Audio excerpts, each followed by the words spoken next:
Bonsoir frères et sœurs. Merci d'être venus à notre séminaire qui a pour thème Marcher par le Saint-Esprit. Nous allons prier le Seigneur pour présenter ce moment afin que ces 3 jours que nous allons passer ensemble, que ça soit vraiment pour nous des temps de visitation, des temps où chacun va faire une expérience nouvelle avec le Saint-Esprit. Je vais prier le Seigneur. Prions. Seigneur, nous te bénissons au nom puissant de Christ Jésus. Seigneur, nous te rendons grâce, nous t'élevons, nous te magnifions, Seigneur, parce que c'est toi qui nous as fait la promesse. Et tu as dit que la promesse est pour nous et pour nos enfants. Seigneur, nous te bénissons pour cette grande et merveilleuse promesse. Seigneur, nous prions au nom puissant de Christ Jésus que pendant ces 3 jours, tu t'adresses à chaque cœur, à chaque vie. Seigneur, que des choses nouvelles, que des vérités nouvelles nous soient plantées au nom puissant de Christ Jésus. Oh, s'il te plaît, Esprit de Dieu, nous voulons vivre quelque chose de nouveau. Nous voulons vivre une expérience avec toi, une expérience profonde. Saint-Esprit, je prie et je déclare au nom puissant de Christ Jésus que la vie de quelqu'un soit puissamment bouleversée, que la vie de quelqu'un soit puissamment changée. Saint-Esprit, par l'action de ta personne. Merci Seigneur, parce que tu ne retournes jamais à toi sans que tu aies accompli tes desseins. Et je suis persuadé que pendant ces 3 jours, tu as des grandes choses à réaliser. Tu as des grandes choses à accomplir. Béni soit ton nom, Seigneur. Élevé soit ton nom, exalté soit ton nom.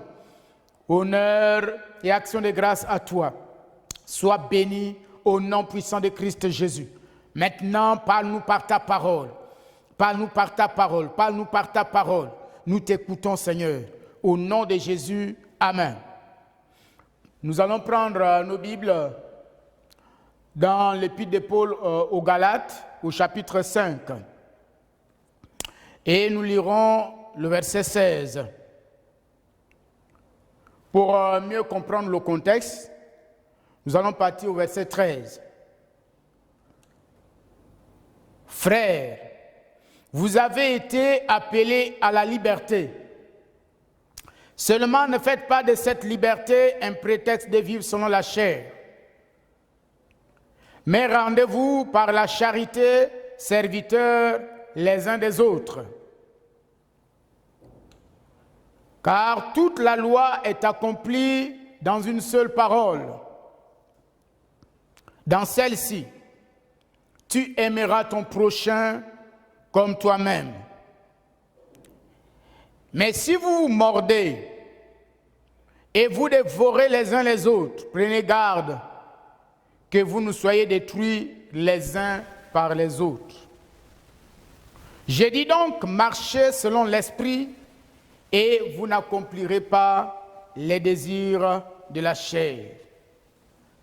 Je dis donc, marchez selon l'esprit et vous n'accomplirez pas les désirs de la chair. Pendant ces 3 jours, nous allons méditer sur cette déclaration de Paul. Et je suis sûr que le Saint-Esprit va nous révéler des grandes choses.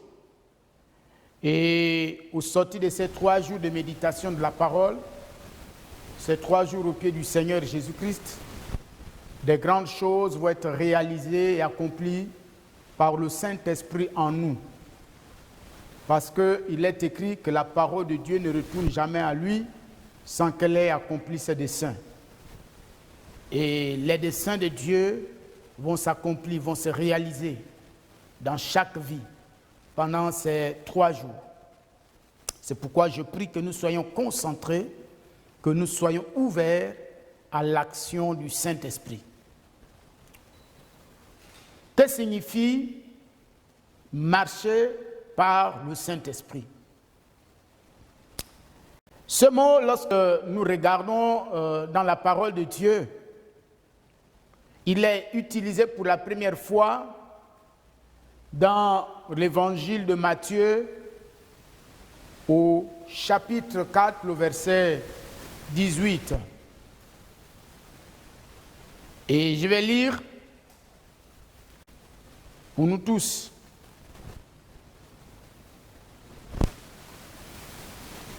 Matthieu 4, verset 18.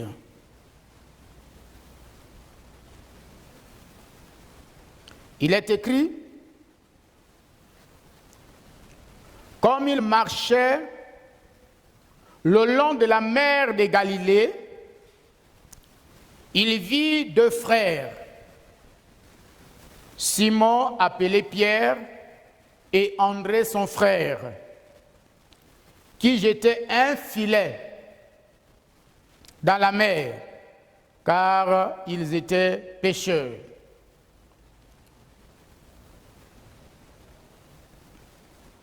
Marcher selon l'esprit. Donc je disais que c'est dans ce passage que nous trouvons pour la première fois l'utilisation de ce verbe, le verbe marcher, peripateo. Peripateo. Il est composé de deux mots, la préposition péri et le verbe pateo. Et péri veut dire vers, en direction d'eux. Mais il y a aussi l'idée de faire comme, à la manière d'eux. Se conduire, vivre.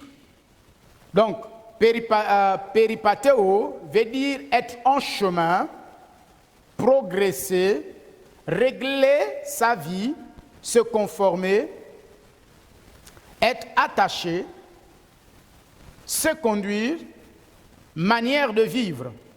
Je vais reprendre la définition du verbe peripateo en grec, le verbe marcher.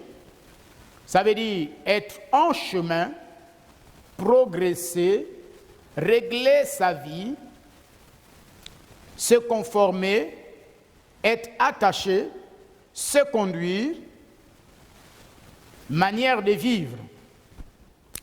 Donc, quand Paul parle de marcher selon l'esprit, quand nous parlons de marcher par le Saint-Esprit, nous voulons parler du fait de progresser, de croître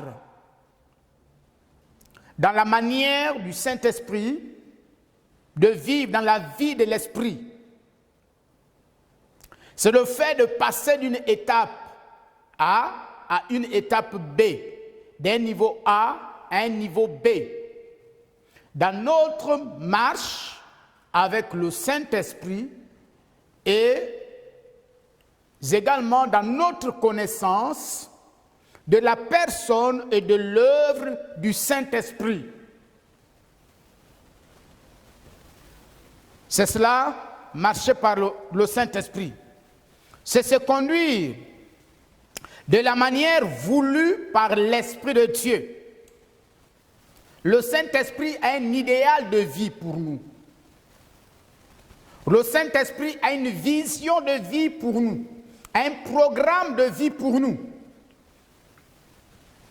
Et Jésus-Christ a été le modèle, l'image parfaite de ce modèle de vie, de cette manière de marcher.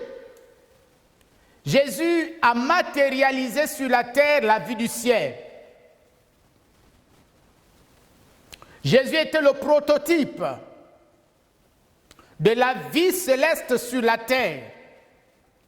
Jésus a été une incarnation, une manifestation visible de la vie invisible de Dieu.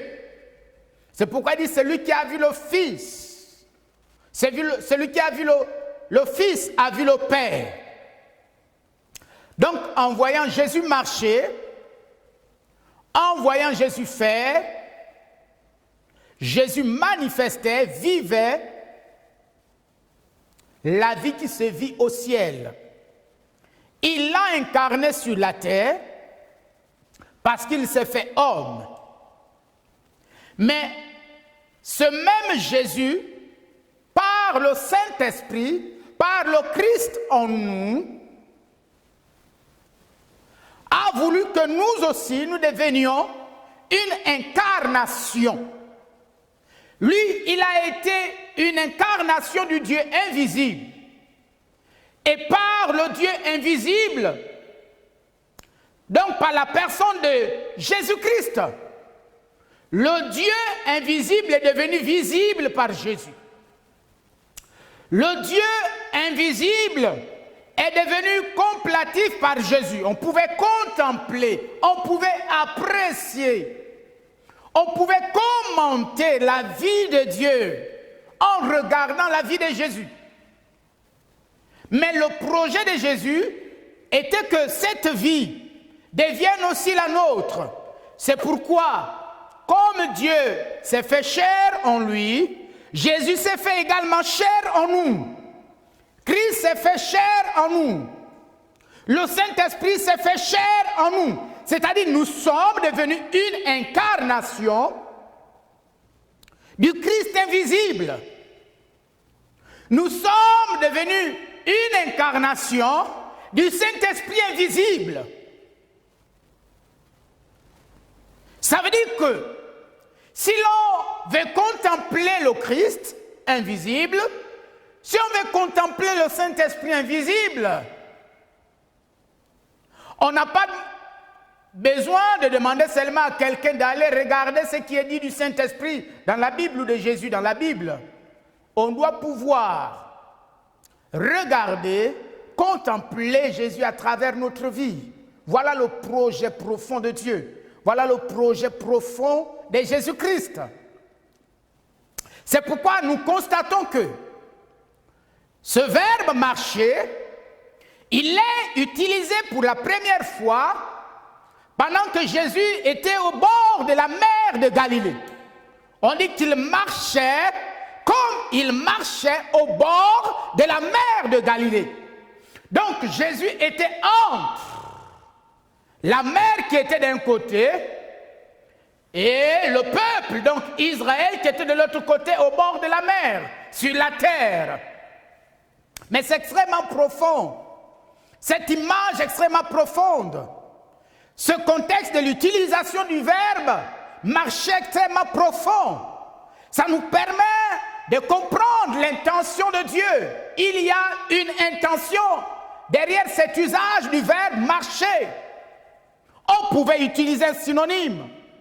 Mais l'auteur Matthieu fait expressement d'utiliser ce verbe pour qualifier, pour parler de l'acte, du mouvement de Jésus. Il dit qu'il marchait au bord de la mer, mais de l'autre côté de la mer, donc sur le bord, il y avait quoi? Il y avait le peuple d'Israël. Oh, merci Seigneur. Cela veut dire quoi? Cela veut dire que Jésus était devant un groupe, deux groupes plutôt. D'un côté, Israël, de l'autre, la mer, c'est-à-dire les nations. Donc, entre les nations et Israël, au milieu, il y avait qui? Il y avait Jésus. Donc, Jésus est venu comme modèle de vie. Et pour Israël, qui était au bord de la mer, et pour les nations qui étaient symbolisées par la mer. Parce que autant Israël contemplait et écoutait Jésus, autant la mer aussi contemplait et écoutait Jésus. Et il était là comme le modèle. C'est une image extrêmement profonde. Donc on voit ici Jésus qui est entre Israël, la terre, et la mer, les nations. C'est notre modèle de vie. C'est cela. Notre appel est de concrétiser la vie céleste sur la terre. Est de manifester la vie céleste sur la terre. Oui. Quand on parle de la marche par le Saint-Esprit, c'est le fait de rendre évident notre nouvelle vie en Christ. Selon Romains 6, le verset 3 à 4, il est dit que nous sommes ressuscités avec Jésus-Christ par le baptême pour vivre en nouveauté de vie. Mais le mot grec veut dire une nouvelle qualité de vie. Une vie qui n'avait jamais été vécue auparavant. Et cette vie, le Saint-Esprit, par l'œuvre de la résurrection, par la vie de ressuscité qui est en nous, par la personne de Jésus-Christ, par la personne du Saint-Esprit, nous sommes revenus à la vie pour vivre cette nouvelle qualité de vie. Parce que c'est de cette vie dont le monde a besoin. C'est cette vie qui peut enlever le trouble sur la terre. C'est cette vie qui peut amener la paix sur la terre. C'est cette vie qui peut amener la quiétude sur la terre. Cette nouvelle vie, nous sommes les seuls. Tu es le seul qui peut la vivre et la manifester. Oui. Personne d'autre ne peut la vivre. Il n'y a que toi. Parce que toi, tu l'as en toi. Cette vie, tu l'as en toi. Tu ne la recherches pas. Tu ne la recherches pas par le jeûne et la prière. Non. Tu ne la recherches pas par la méditation. Non. Le jeûne et la prière, la méditation de la parole viennent simplement libérer la vie qui est déjà présente en toi. Et Paul nous dit que nous devons croître dans cette vie. On doit croître. Quand on parle de la marche par le Saint-Esprit, c'est aussi la croissance dans la communion avec le Saint-Esprit. Voyez-vous, vous ne pouvez pas devenir un ami intime de quelqu'un si vous ne marchez pas ensemble, si votre communion ne devient pas profonde. Pour que votre amitié devienne une amitié profonde, il faut que régulièrement vous soyez ensemble. Il faut que régulièrement vous parlez. Il faut que régulièrement vous vous appelez. Il faut que régulièrement vous vous retrouvez. Il faut que régulièrement vous ayez des temps de partage, les temps d'échange. C'est la même chose. Il n'y a pas de communion avec le Saint-Esprit si régulièrement tu ne parles pas avec le Saint-Esprit par la prière, si tu ne parles pas avec le Saint-Esprit par sa parole. Non, si tu ne parles pas avec le Saint-Esprit, tu n'échanges pas avec lui, vous n'avez pas de moment où vous vous retrouvez ensemble. Si vous ne vous appelez pas régulièrement, selon Jérémie 33:3, il dit, invoque-moi, je te répondrai, je t'annoncerai les grandes choses, les choses cachées que tu ne connaissais pas. Tu ne peux pas arriver dans la dimension du secret de Dieu, mes frères, sans communion avec le Saint-Esprit. Ce n'est pas possible. Vous ne pouvez pas rencontrer quelqu'un aujourd'hui dans la rue et il va commencer à vous rencontrer les profondeurs de sa vie. Non. Il faut que dorénavant, vous ayez développé une bonne relation avec lui. C'est alors qu'il pourrait vous parler de lui, de sa vie. Donc c'est la même chose. Alors quelles sont les raisons? Quelles sont les raisons qui doivent nous amener à marcher par le Saint-Esprit? Nous avons vu la définition de la marche par le Saint-Esprit. Maintenant, quelles sont les raisons qui doivent t'amener à marcher par le Saint-Esprit, qui doivent t'amener à aspirer à cela? Parce que c'est ça ta vie, c'est ça ta nature. C'est ça ta nature, c'est ça ta vie. C'est ça ton modèle parfait. Nous allons regarder dans Galates, toujours Galates 5. Galates 5.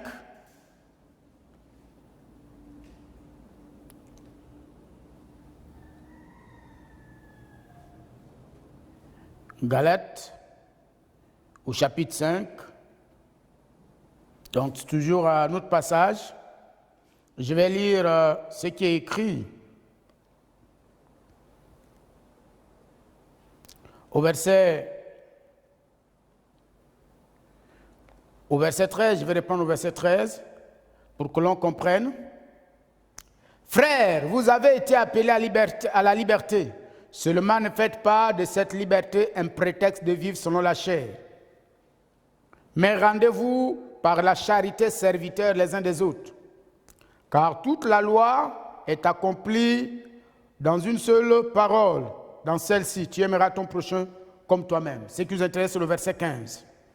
Le verset 15, il est dit, mais si vous vous mordez et vous dévorez les uns les autres, prenez garde que vous ne soyez détruits les uns par les autres. Donc la première raison qui doit nous amener à marcher par le Saint-Esprit, Nous la trouvons dans Galates 5, le verset 15. C'est pour ne pas se mordre les uns les autres. Il dit, parce que la conclusion va venir au verset 16.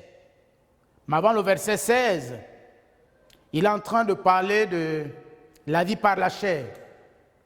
Et dans la manifestation de la vie par la chair, il dit que nous ne devons pas nous mordre les uns les autres. Pour prendre une métaphore assez forte, une image très forte, l'image du serpent. Il prend l'image du serpent. Donc il y a l'idée du venin. Quand on marche par le Saint-Esprit, on devient un danger pour le frère.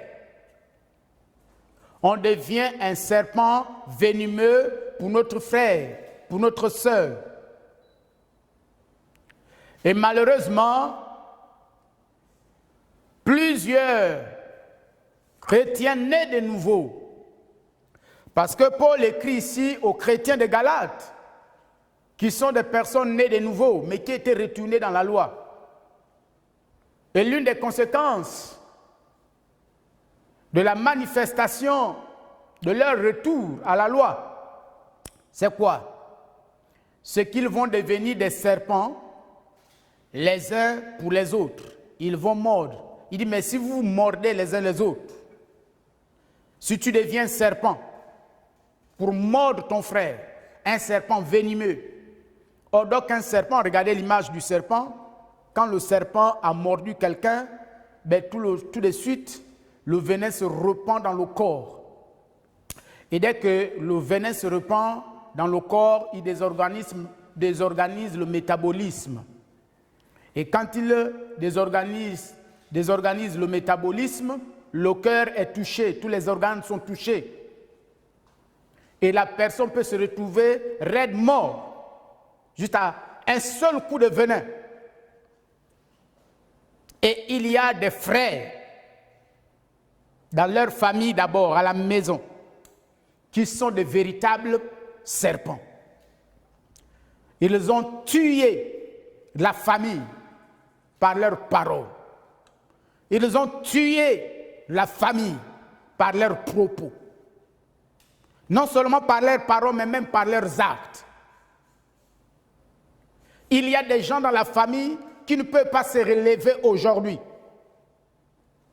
Parce que quelqu'un lui a donné une parole tellement méchante que ça l'a battu. Un membre de la famille a posé un acte tellement méchant que ça l'a battu parce qu'il n'attendait pas ça de ce frère ou de cette sœur. Et Paul nous dit que ça c'est la manifestation du venin. Ça c'est mordre. Mais la même chose dans l'église. Souvent nous nous mordons les uns les autres. On se détruit par nos propos, on se détruit par nos comportements, par nos actes, par la médisance. Parfois on invente même une histoire contre un frère, contre une sœur. On monte toute une histoire pour aller détruire le témoignage d'un frère en Christ, le témoignage d'une sœur en Christ. Et on se réjouit de le détruire. Quand il a faibli par le venin que nous avons envoyé sur lui, nous sommes le premier à célébrer les louanges. Oui, je savais que ce frère était comme ça, que cette sœur était comme ça. Mais tu oublies que c'est ton venin. Que c'est toi qui lui as envoyé ce venin. Ce venin qui l'a tué, qui l'a détruit. Et vous allez voir que parfois ce venin va diviser des groupes, va diviser les chantres, un ministère béni.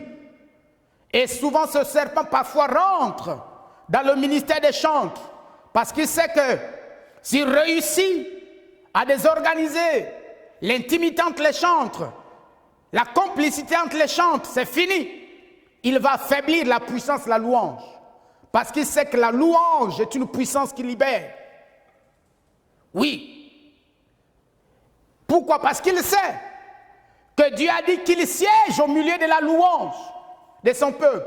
c'est-à-dire il manifeste, Dieu travaille, il exerce son office royal, là où la louange est exercée avec puissance. Or, la puissance de Dieu s'exerce dans la louange lorsqu'il y a complicité entre les chantres, entre eux, quand il y a complicité entre les musiciens, lorsqu'il y a complicité entre les chantres et les musiciens, mais pas quand il y a des petits groupes. La même chose, il va attaquer l'intercession. Parce qu'il sait que si l'intercession est vivante, l'Église sera dans l'actualité céleste. L'Église ne sera pas surprise par les événements. L'Église marchera dans la sanctification. L'Église marchera dans la puissance de Dieu. L'Église deviendra un instrument de délivrance. L'Église deviendra un havre de guérison. L'Église deviendra un havre de paix. Et l'Église deviendra un havre de salut. Un endroit où les gens viennent rencontrer Jésus. Les gens viennent et changent leur vie pour s'attacher à Dieu. Mais lorsque la chair est là, nous devenons des serpents. Et lorsque ces serpents, quand chacun devient serpent, or la Bible déclare que le diable est le serpent ancien.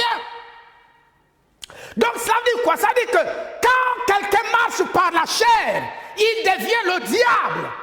Parce que le serpent, c'est le diable. Regardez, Paul fait expressement de ne pas nommer le serpent. Mais qu'est-ce qu'il fait pour parler du serpent? Il va parler de son activité. Mordre. Il ne veut pas célébrer le serpent, mais il va parler quand même de l'activité du serpent. C'est-à-dire mordre. Si vous vous mordez les uns les autres, c'est-à-dire si vous devenez des serpents les uns pour les autres, si vous devenez des diables les uns pour les autres, parce que le serpent ancien c'est le diable. Or, nous n'avons pas été enfantés par le diable. Nous avons été enfantés par l'œuvre achevée de Christ. Nous ne devons pas être de ceux qui mordent. Mais nous devons être de ceux-là qui libèrent la vie. Et regardez, il prend une deuxième image. Et c'est la deuxième raison. Il dit que nous ne devons pas... Quand il y a la chair, les gens se dévorent aussi les uns les autres. Il prend une autre image. L'image du dévoreur. Et que nous dit Jean 10, Jésus dit, le mercenaire, le méchant ne vient que pour dérober et détruire. Il vient, il dérobe. Donc c'est le diable qui est le dévoreur. La Bible dit quoi? La Bible dit que le diable rôde comme un lion rugissant. Il rôde, c'est-à-dire il marche comme un lion rugissant, cherchant qui dévorer. Voyez, il prend deux manifestations du diable. Le serpent et l'image du lion. Le diable qui se manifeste comme un lion. C'est-à-dire, il utilise la ruse. Il est subtil.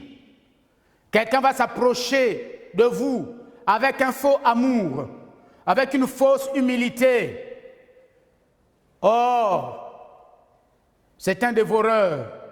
Quand vous lui ouvrez sa vie, ce n'est qu'après vous avoir dévoré que vous vous rendez compte que vous avez ouvert votre vie au diable. C'est pourquoi le Saint-Esprit nous demande d'avoir le discernement. Oui, la Bible dit qu'il rôde. Vous voyez, lorsque le lion veut attraper sa proie, dès qu'il s'est aperçu qu'il y a une proie et qu'il a décidé de l'attraper, qu'est-ce qu'il va faire? Il va procéder par ruse. Il va avancer sans que la proie ne sache qu'il y a un danger autour. Et beaucoup, c'est la même chose. Vous recevez un frère chez vous.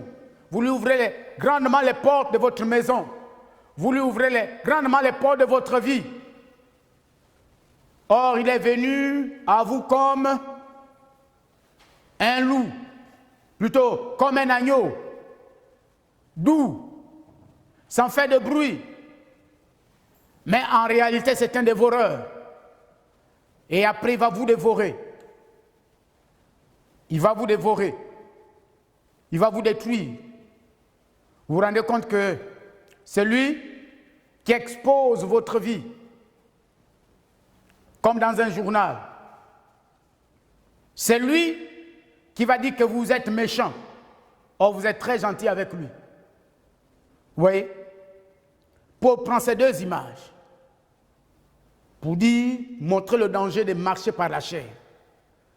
Il dit, quand vous marchez par la chair, le danger, c'est que l'Église devient une communauté de serpents. La maison, la famille devient une communauté de serpents, où les gens se mordent les uns les autres. L'entreprise, l'administration, votre administration, vos directions devient une communauté de serpents, où les gens se mordent les uns les autres. Les gens se détruisent les uns les autres. C'est extrêmement dangereux. Là où vous devenez une communauté des lions, où avec ruse, avec malice, vous détruisez des frères, vous détruisez des sœurs. Et il dit, prenez garde de vous détruire. Prenez garde de vous détruire. Là, c'est là où se manifeste la chair. C'est pourquoi donc, il conclut.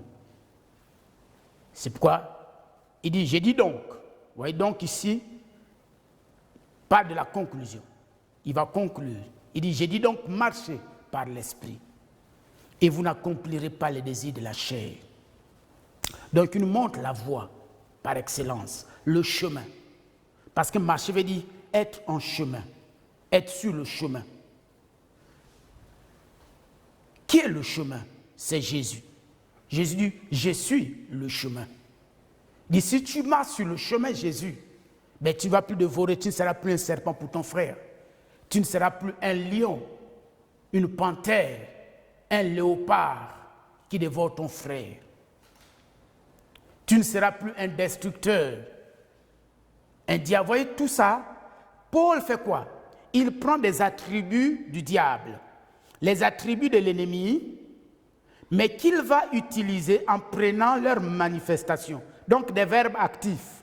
Mordre, vous voyez, mordre, dévorer, détruire. Qui mord, c'est le serpent. Et qui est le serpent? C'est le diable. Qui dévore? C'est toujours lui, parce qu'il rôde comme un lion rugissant. Mais qui détruit? Jean 10 nous dit quoi? Que le mercenaire, le méchant ne vient que pour dévorer et détruire.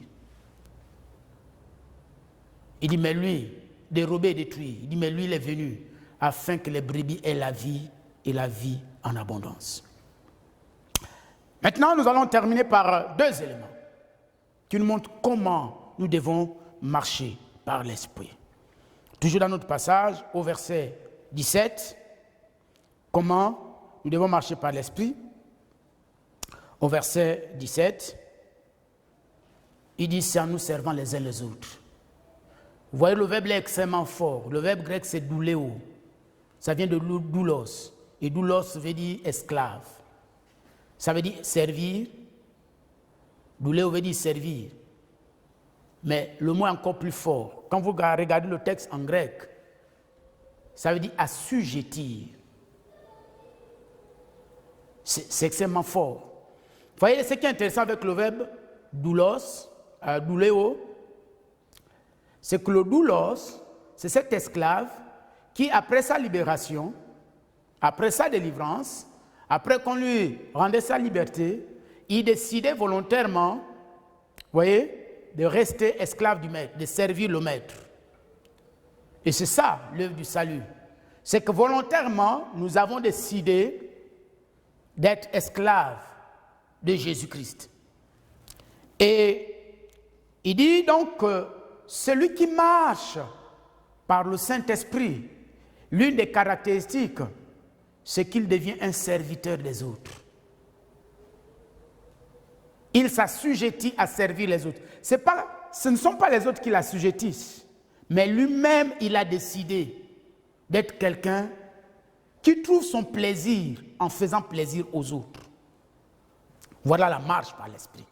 C'est servir les autres. Servir les autres avec quoi? Servir les autres avec nos dons. Servir les autres avec nos talents. Oui, les ministères. Dieu nous a donné des dons et des ministères. Il ne les a pas donnés pour nous. Il ne les a pas donnés pour que ça soit pour nous des sujets de louange, des sujets de célébration de notre personne. Parfois, les gens se louent parce qu'ils pensent que c'est pour eux. Non, ce que Dieu nous a donné, c'est pour les autres. Vous n'avez jamais vu un manguier sucer les mangues. C'est l'homme qui va sous le manguier, il le cueille et il les suce. La même chose, les dons et les ministères, c'est pour servir les autres. Mais on doit le faire avec amour. On doit le faire avec joie. On doit le faire avec action de grâce. On doit le faire avec des cœurs passionnés. Oui. Si Dieu t'a appelé à l'évangélisation, sers les hommes avec passion. Prie, passe des nuits entières à intercéder pour les âmes perdues. Oui. Prie jusqu'à ce que tu ressens dans ton cœur ce que Dieu ressent pour une âme qui ne le connaît pas. Si Dieu t'a appelé à t'occuper du peuple de Dieu, préoccupe-toi de ce peuple, nourris-le chaque jour.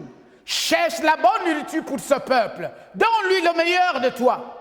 Si le Seigneur t'a appelé à la louange, ce n'est pas un sujet de célébration. Non, non, non, non, non. Ce n'est pas pour que tu deviennes une star. Comme je vois plusieurs chantres africains et ils jouent les stars parce qu'ils n'ont pas compris le ministère. Non, c'est un ministère de cœur. C'est ton cœur qui doit parler au cœur. Ce n'est pas quelque chose qui te rend star. Quand tu vas le comprendre, tu vas rechercher le Seigneur pour qu'il te donne ce chant nouveau. Il dit chanter à l'Éternel un cantique nouveau. Tu vas rechercher ce cantique nouveau qui va guérir celui qui est venu malade, qui va délivrer celui qui est venu enchaîné, qui va redonner la paix à celui qui était troublé, qui va relever celui qui était tombé, qui va ramener celui qui était égaré. Oui, sers-le. Pendant que tu es en train de le faire, tu es en train de manifester la vie céleste. Quand tu viens balayer la maison de Dieu, fais-le de tout ton cœur. Parce que ce qui fait ta joie, c'est de voir tes frères et sœurs adorer le Seigneur dans un cadre idéal. Oh Seigneur Jésus, si Dieu t'a appelé à la nourriture, imagine et demande au Saint-Esprit de te communiquer des nouvelles recettes et prépare avec tout ton cœur qu'on ressente l'onction dans la qualité de tes plats.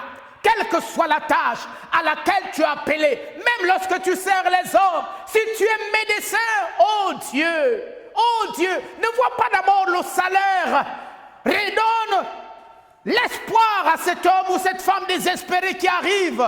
Ne l'abat pas par des propos durs, mais le reçois-la avec crainte et tremblement, comme si tu recevais Jésus-Christ lui-même. Si Dieu t'a appelé à servir en tant qu'instituteur, lorsqu'un enfant n'a pas compris une leçon dans ta classe, fais que tu lui accordes la meilleure de ton attention, pour que lorsque cet enfant qui ne comprenait rien, oh, quand tu le verras maintenant répondre et faire comme tout le monde, ça te réjouira. C'est ça. C'est ça. C'est ça, servir les autres. C'est cela que Dieu nous a appelés. C'est ça, marcher par le Saint-Esprit.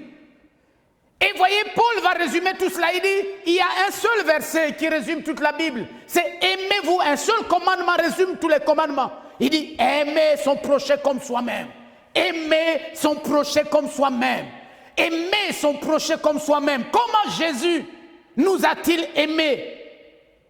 C'est en nous donnant et en se donnant pour nous. Nous aussi, comment je peux aimer les autres? C'est en donnant et en me donnant pour eux. Voilà la marche par le Saint-Esprit.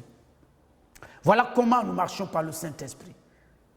Si tu es taximan, reçois les clients avec un sourire. Si tu es derrière un magasin, le premier contact, c'est ton sourire avant de lui proposer tes produits. C'est ça, aimer. C'est ça, servir les hommes.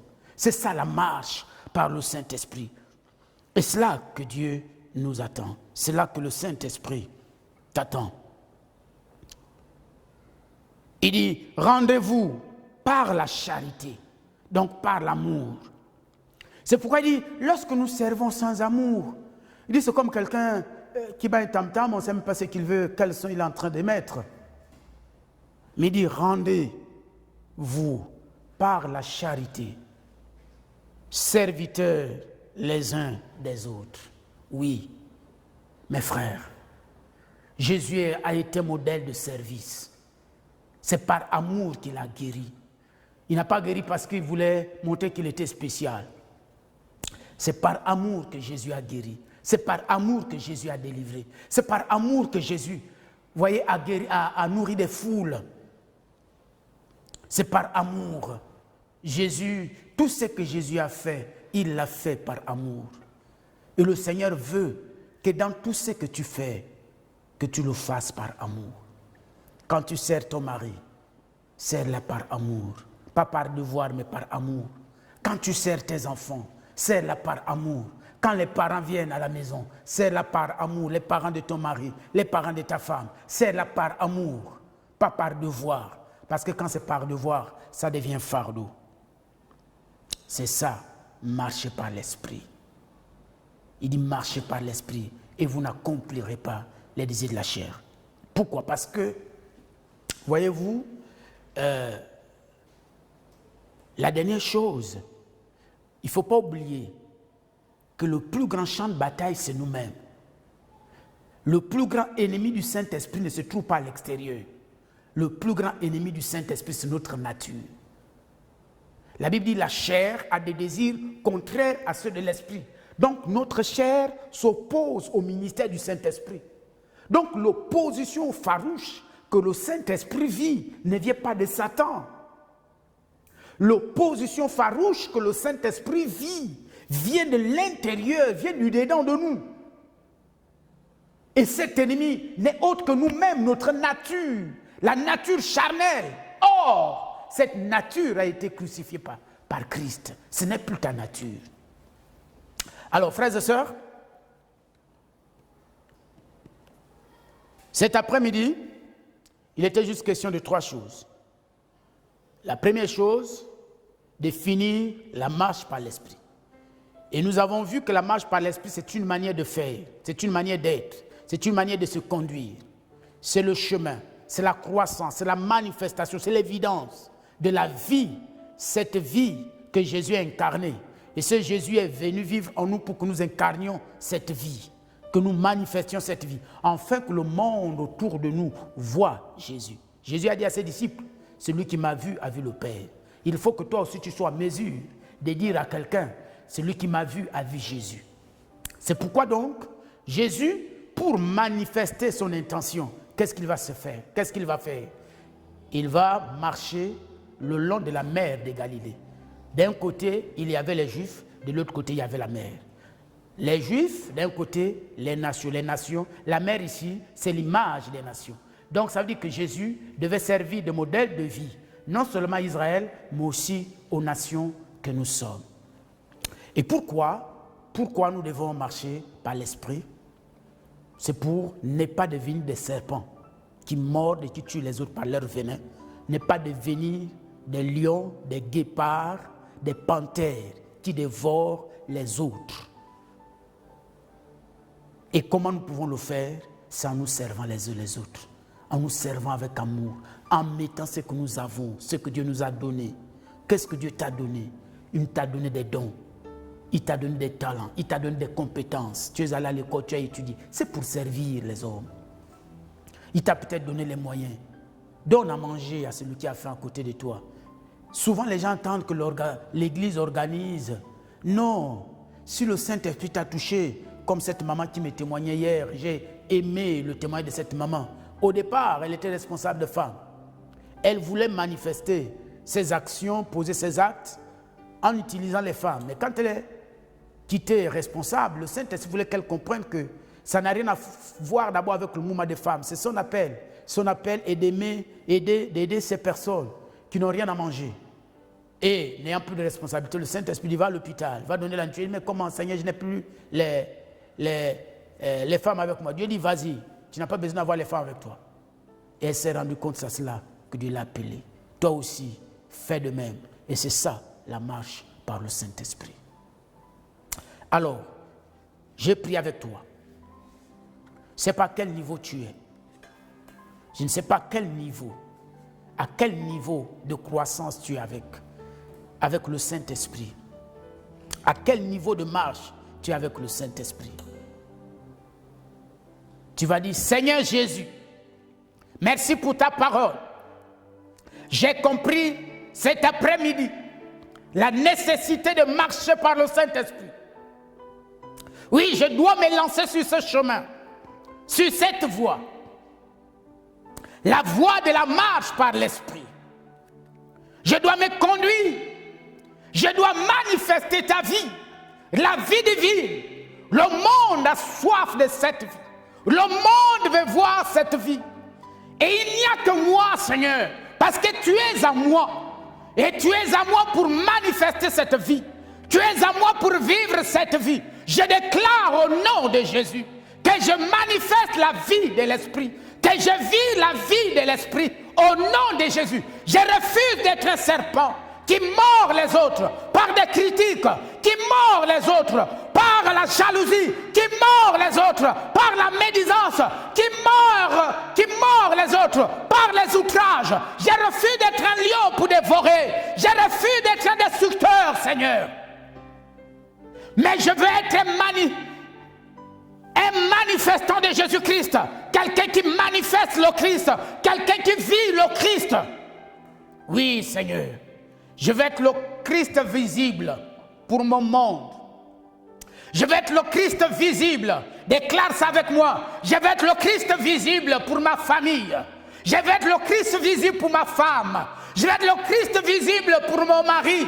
Je veux être le Christ visible pour mes enfants. Je vais être le Christ visible pour mes collaborateurs. Je vais être le Christ visible au nom de Jésus pour ma hiérarchie. Je vais être le Christ visible lorsque je suis dans la rue. Je vais être le Christ visible lorsque je suis au marché. Je vais être le Christ visible quand je suis seul. Je vais être le Christ visible quand je suis avec les autres.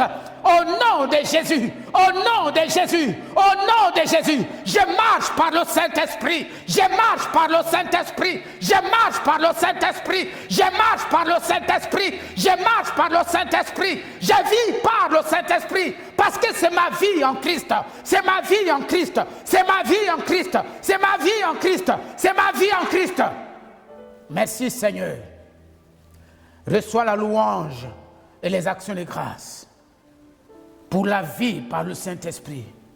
Seigneur, j'ai compris que vivre par le Saint-Esprit n'est autre que servir les autres, devenir esclave des autres, en leur donnant, en leur offrant le meilleur de moi, avec amour. Je te bénis au nom de Christ Jésus. Amen. Merci. Demain, à la même heure, à 16h, nous sommes ici et nous allons encore plus loin avec notre séminaire, la marche par le Saint-Esprit. Soyez bénis et que Dieu bénisse et à demain.